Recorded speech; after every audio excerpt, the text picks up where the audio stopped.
अच्छा, इस क्वेश्चन में हमें पार्शियल फ्रैक्शन करनी है, तो इसमें एक लीनियर फैक्टर है, एक क्वाड्रेटिक फैक्टर है, और क्वाड्रेटिक जो फैक्टर है ये हमारा रिपीटेड फैक्टर है। तो इसके लिए हम एक कांस्टेंट लेंगे लीनियर फैक्टर के लिए, x माइनस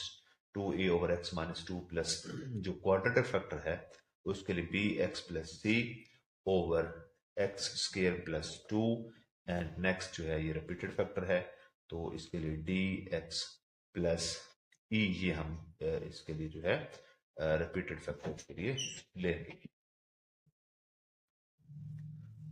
ये हमारी इक्वेशन हो गई वन। तो अब हम क्या करते हैं, multiplying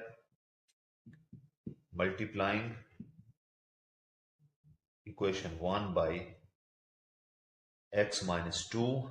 into X square plus two square के साथ।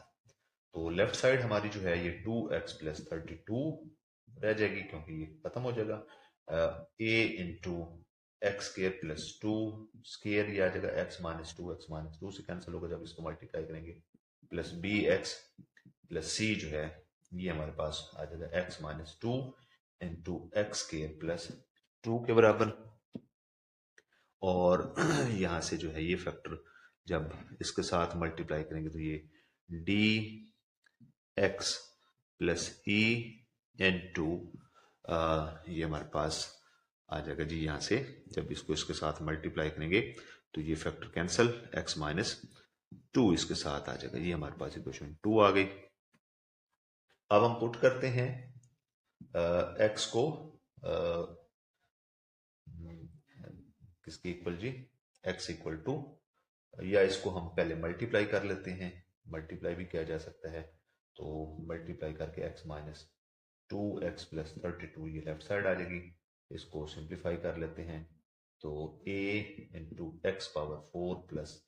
To X power two plus four, plus इसको मल्टीप्लाई करेंगे ये B X plus C into X power three plus two X minus two X square plus minus four, और इसी तरह से हम ये मल्टीप्लाई करेंगे तो प्लस डी एक्स स्केयर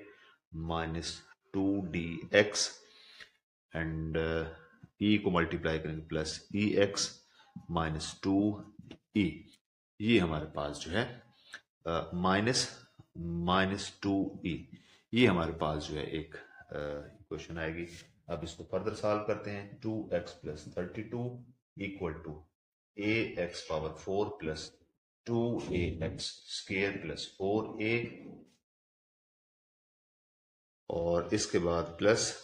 ये मल्टीप्लाई करते हैं B X power four plus two B X square minus two B X power three minus four B X, and C को मल्टीप्लाई करते हैं। तो अब जो है इसके बाद हम मल्टीप्लाई करते हैं सी को, ये हमारा बी एक्स जो है मल्टीप्लाई हो गया, सी को मल्टीप्लाई करेंगे तो plus C X power three plus two C X minus, next जो है इसको मल्टीप्लाई करते हैं minus two C X square minus four C, अब ये लास्ट वाली वैल्यू जो है plus D X square minus two D X plus E X minus two E. तो ये हमारे पास कुछ वैल्यूज आ गई हैं। अब हम ऐसा करते हैं कि जो सेम पावर्स हैं, जैसे कि x की पावर 4 है, तो इसमें a प्लस बी जो है ये दो वैल्यूज जो इनको हमने इकट्ठा लिखा और इससे x पावर 4 कॉमन ले लिया। फिर इसके बाद जो है क्यूब वाली वैल्यूज को लिखते हैं, तो क्यूब वाली वैल्यूज में हमारे पास जो है यहाँ से एक x की पावर ये 2b होगा और दूसरा जो ये c x की पावर 3 के साथ होगा, तो इसको हम एक साथ लिखते हैं। तो plus minus two B plus C X power three common आ जाएगा। फिर स्केयर वाली वैल्यूज को हम देखते हैं, प्लस टू ए, यहाँ से ये टू ए, इसके बाद प्लस टू बी, और इसके बाद जो है हमारे पास ये आ जाएगा माइनस टू सी और प्लस डी, इनसे हमने एक्स स्केयर को कॉमन ले लिया है। और अब हम क्या करते हैं जी, एक्स वाली जो वैल्यूज होंगी उनको हम एक साथ लिखते हैं। तो उनको एक साथ लिखेंगे तो उससे देखते हैं कि क्या हमें मिलेगा। तो x वाली वैल्यूज में हमारे पास जो है प्लस ये यहाँ से -4b and plus 2c and next जो है ये हमारे पास आ जाएगा जी 2d माइनस का -2d एंड प्लस e, और ये हमारे पास आ गए x के कोफिशिएंट, और इसके बाद सिर्फ जो कांस्टेंट्स हैं उनको हम लिखते हैं +4a जिनमें x इन्वॉल्व नहीं है, और इसके बाद जो है ये आ जाएगा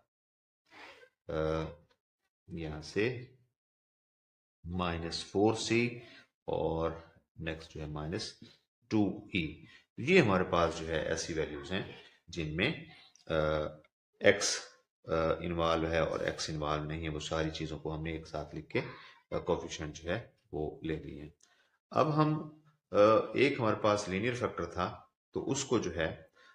सॉल्व करेंगे लेंगे, और दूसरी बात जो है हम इनके जो कोफिशिएंट्स हैं x की पावर 4 का और x की पावर 3 जो है, इस कोफिशिएंट लेफ्ट और राइट पे x स्क्वायर का कोफिशिएंट जो है वो और x का कोफिशिएंट और कांस्टेंट जो है ये कंपेयर करते हैं। तो ये हमारे पास जो है कोफिशिएंट आ गया x पावर 4 का coefficient 0 is equal to a plus B, left side पे x पावर 4 का कोफिशिएंट 0 था, लेफ्ट राइट साइड पे ये था। इसी तरह से x क्यूब का कोफिशिएंट लेफ्ट साइड पे और राइट साइड पे x स्क्वायर का कोफिशिएंट जो है लेफ्ट साइड पे 0 था, और राइट साइड पे ये हमारा कोफिशिएंट है। और इसी तरह से x का कोफिशिएंट ये आ गया, और x पावर 0 का मतलब कांस्टेंट जो वैल्यू थी लेफ्ट साइड पे 32 थी और राइट साइड पे ये थी। तो अब हम इस इक्वेशन जो है ऊपर वाली इक्वेशन में पुट कर दें क्योंकि ये आइडेंटिटी है, और इसमें x -2 को 0 के बराबर पुट करके x की वैल्यू 2 आ जाएगी, और ये x की वैल्यू 2 हम अगर इसमें पुट करते हैं तो हमारे पास क्या आ जाएगा, ये फैक्टर भी 0 हो जाएगा और ये फैक्टर भी 0 हो जाएगा। यहाँ से हमें a की वैल्यू मिल जाएगी। तो लेफ्ट साइड पे ये पुट करेंगे तो 2 इंटू 2 प्लस 32 आ जाएगा, राइट साइड पे a इंटू 2x की जगह पुट करेंगे 2, तो ये 4 प्लस 2 स्क्वायर, ये आ जाएगा 4 प्लस 32 इक्वल टू 4 प्लस 2 6 का स्क्वायर करेंगे तो ये 36 ये आ जाएगा। तो लेफ्ट साइड में भी 36 इक्वल टू 36 a, और यहाँ से a का जो आंसर है वो हमारे पास किसके बराबर आ जाएगा, a इज इक्वल टू 1 के बराबर। तो a की वैल्यू हमारे पास आ गई 1। अब हम ये जो बाकी इक्वेशंस हैं इनमें हम ये सारी चीजें a की वैल्यू पुट करते हैं इसमें, तो हमें b मिल जाएगा, b की वैल्यू यहाँ पुट करेंगे तो यहाँ से c मिल जाएगा, और a और b की वैल्यू यहाँ पुट करेंगे तो और c की वैल्यू तो इसमें से d मिल जाएगा, और d b और c की वैल्यू इसमें पुट करेंगे तो हमें e मिल जाएगा। तो ये हम फाइंड आउट करते हैं। अच्छा, a की वैल्यू हमारे पास आ गई। अब हम इस इक्वेशन में 0 is equal to a plus B जो हमारे पास इक्वेशन है x की पावर 4 का जो कोफिशिएंट है, तो इसमें हम a की वैल्यू पुट करेंगे तो यहाँ से हमें b मिल जाएगा, तो b की वैल्यू -1 आ जाएगी। और अब हम b की वैल्यू और इसमें पुट करते हैं इस इक्वेशन में, तो यहाँ से -2b प्लस c जो कि 0 के बराबर है, और इसमें हम अगर पुट कर दें -1b की जगह तो यहाँ से हमें c मिल जाएगा, तो ये आपके पास आ जाएगा +2 को लेफ्ट साइड पे ले जाएंगे तो ये -2 इक्वल टू c आ जाएगा। c की वैल्यू भी हमारे पास आ गई। अब हम फाइंड करते हैं जी बाकी वैल्यूज। तो a b और c की वैल्यूज जो हम इस इक्वेशन में पुट करेंगे तो इसकी लेफ्ट साइड 0 है, राइट साइड पे 2 a की जगह पुट करेंगे 1 प्लस 2 b की जगह इस इक्वेशन में b की जगह जो है पुट करेंगे -1, और c की जगह जो है 2 और c की जगह पुट कर देंगे -2 प्लस d, तो यहाँ से हमारे पास आंसर आ जाएगा 0 is equal to 2 -2 plus 4 plus d, ये कैंसिल हो जाएगा, 4 को लेफ्ट साइड पे लेंगे तो -4 इज इक्वल टू डी हमारे पास आ जाएगा। तो ये डी की वैल्यू आ गई। अब हमें ए भी मिल गया, बी भी, सी भी, और अब हमें डी भी मिल चुका, और अब हमें चाहिए ई। तो ई की वैल्यू फाइंड करने के लिए इसमें वैल्यूज पुट करते हैं, तो हमारे पास सोल्यूशन क्या आता है वो देखते हैं। तो इसमें जो है ये पुट करेंगे तो इसकी लेफ्ट साइड जो है ये 2 के बराबर थी, तो इसमें लेफ्ट साइड आ जाएगी 2, राइट साइड पे -4, जो b है b की जगह हम पुट करेंगे -1, और इसी तरह से +2c, की जगह जो है हम पुट करेंगे -2, और d -2 डी की जगह -4 पुट कर देंगे और प्लस ई, तो यहां से हमें सोल्यूशन मिलेगा। तो लेफ्ट साइड पे 2 -4 और -1 मल्टीप्लाई करेंगे +4 और यहाँ से ये -4 और ये मल्टीप्लाई करेंगे प्लस का 8 प्लस ई, तो ये 4 से कैंसिल, 8 को लेफ्ट साइड पे लेंगे, ये -8 हो जाएगा और राइट साइड पे e -6 is equal to E. तो हमारे पास सारी वैल्यूज जो है यहाँ पे जो यूज हो रही हैं वो हमें मिल गई हैं। तो a की वैल्यू जो है वो क्या थी, a थी, ये इसमें पुट करेंगे और b की वैल्यू हमारे पास है जी, b की वैल्यू भी हम -1 पुट फाइंड कर चुके हैं, c की वैल्यू -2 है, वो इसमें पुट करेंगे -2 और d की वैल्यू जो है,